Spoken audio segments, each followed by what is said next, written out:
22 जनवरी को राम जन्म स्थलीय अयोध्या में मंदिर का लोकार्पण और श्री राम जी की प्राण प्रतिष्ठा का कार्यक्रम आयोजित होने जा रहा है और जिसमें भारत के अलग अलग राज्यों से लोग ट्रेन, हवाई जहाज और साथ ही पैदल मार्ग से पहुंचेंगे और रामलला के दर्शन करेंगे। लेकिन इंदौर के कार्तिक जोशी 1008 किलोमीटर दौड़ते हुए अयोध्या पहुंचेंगे और अपनी रामलला के दर्शन करेंगे। कार्तिक जोशी से खास बातचीत की हमारे संवाददाता हेमंत शर्मा ने।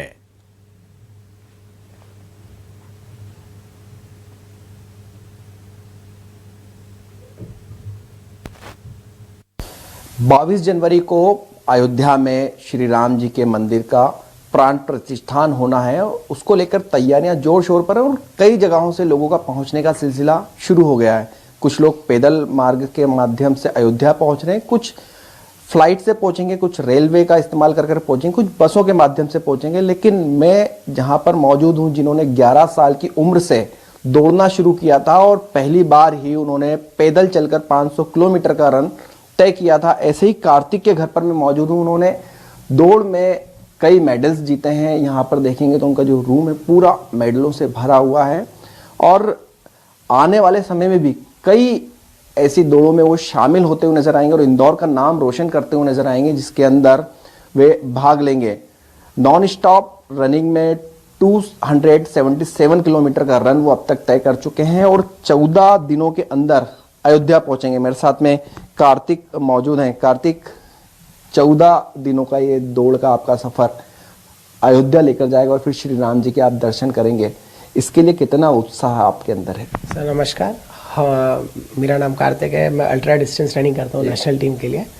मेरा ये जो प्रयास है, मैं सोचता हूँ कि भगवान श्री राम को सबसे ज़्यादा क्या समर्पित किया जा सकता है। पैसे या प्रसाद चढ़ाना तो हर कोई कर सकता है, बट अपनी कार्यशैली के माध्यम से वहाँ तक पहुँचकर उन्हें अपना कार्य समर्पित करना, वो मेरा आदर्श मैंने सोचा था कि मैं करना चाहता हूँ।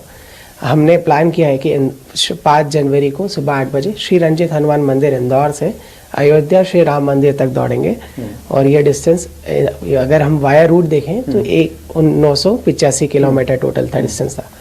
तो हमने सोचा हम इसको 1008 किलोमीटर दौड़ेंगे। सनातन और हमारे हिंदुत्व में 1008 का बहुत महत्व है। बिल्कुल कार्तिक, 1008 का भी महत्व है और दूसरा 14 दिनों का सफर आप चाहते तो इनको कम दिनों में भी सफर को तय कर सकते थे, किलोमीटर्स भी कम कर सकते थे। जैसा आपने बताया कि 1008 का हमारे यहाँ पे काफी महत्व है। 14 दिनों की क्या कहानी है? सर 14 दिनों की ये कहानी है। भगवान श्री राम 14 साल वनवास रहे। वो राजा होने के बाद तक 14 साल वनवास रहे। वो चाहते तो कुछ भी कर सकते थे। तो मैंने सोचा जो 14 साल है हम उसको 14 दिनों में व्यतीत करें। तो हम 14 साल और 14 दिनों में इस दौड़ को पूरा करने वाले हैं। जहाँ 14 साल का वनवास था तो हम 14 दिनों में इस दौड़ को पूरा करेंगे, जिसमें हर दिन एवरेज डिस्टेंस 75 किलोमीटर है और किसी दिन थोड़ा सा कम है, किसी दिन ज़्यादा है। सबसे ज़्यादा डिस्टेंस नवाबगंज के पास में है, जहाँ पे 96 किलोमीटर हमको एक दिन में रन करना है लगभग। अच्छा, अयोध्या पहुंचते से ही भगवान श्री राम के दर्शन तो आप करेंगे ही, क्या मनोकामना उनसे मांगने वाले हैं? सर उनसे मनोकामना है कि हमारा देश दिन ब दिन आगे बढ़ता रहे। जो अभी हमारा हमारी जो जीडीपी है वो 3rd पोजीशन पर आने वाली है। तो मैं सोचता हूँ कि जो अगले साल आएगी वो इसी साल आ जाए और हम पूरे देश की स्वस्थ रहने की कामना करेंगे और हमारा देश खेल में सबसे आगे बढ़ता जाए। वैसे हम प्रगति कर रहे हैं, बट हम दिन दोगुनी रात चौगुनी प्रगति करें और हमारे देश में ओलंपिक में गोल्ड की भरमार हो।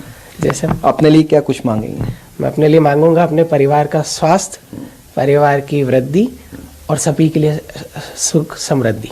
कार्तिक, 11 साल की उम्र में आपने चलना शुरू किया था, पहली बार 500 किलोमीटर का सफ़र तय किया था। उसके बाद ये कार्य आपका लगातार जारी है। आगे क्या कुछ करने वाले हैं? किस कंपटीशन में आगे जाने वाले हैं? 2024 में हमारा जो प्लान था वो सबसे पहले राम मंदिर तक पहुंचना था, क्योंकि ये भी एक हमारा रेस का हिस्सा है, मेरी ज़िंदगी का हिस्सा है। दूसरी जो रेस है वो बैड वाटर 135, जिसमें 135 माइल्स दौड़ना पड़ता है बिलो द सी लेवल और उसके बाद में जब रेस फिनिश होती है वो 5000-6000 मीटर एल्टीट्यूड पे होती है। मतलब +50 डिग्री सेल्सियस फिर -5 डिग्री सेल्सियस तक दौड़ना पड़ता है, 220 किलोमीटर। उसके बाद साउथ अफ्रीका में कॉमरेड मैराथन दौड़ना है। उसके बाद दिसंबर में 24 आवर का वर्ल्ड चैम्पियनशिप है, जिसमें मैं पार्टिसिपेट करूंगा और क्वालिफाई भी करूंगा अगर भगवान श्री राम का आशीर्वाद रहा। टोटल 12 रेस इस साल है और 2028 का ओलंपिक हम टारगेट कर रहे हैं। बिल्कुल कार्तिक, अयोध्या ज़्यादा से ज़्यादा लोग जा सके इसके लिए भी आप 31 किलोमीटर का रन कर इंदौर के शहर वासियों को जगाने का काम करेंगे, उनको अयोध्या से जोड़ने का काम करेंगे। क्या कुछ मकसद रहेगा इसके पीछे का? सर, इसके पीछे मकसद रहेगा कि हम हर लोगों तक हमारा जो मोटिव है इस रन के लिए वो पहुंचा सके। हमने सोचा इस रन के लिए कि आज की जो यंग जनरेशन है वो छोटी छोटी चीज़, छोटी छोटी परेशानियों में उलझ कर रह जाती है और मैक्सिमम टाइम एक बार फेल होने के लिए, या फेलियर जब भी होता है या पार्टिसिपेशन नहीं कर पाते क्योंकि हम इतना मोटिवली स्ट्रांग नहीं होते, फेलियर फेस नहीं कर सकते। तो हमारा मोटिव है कि भगवान श्री राम के आदर्शों पर चलना। वो राजा होकर लगभग 14 सालों तक वनवास पे रहे। तो हमारा ये है कि हमारे धर्म से लोगों को जोड़ना, सनातन से जोड़ना।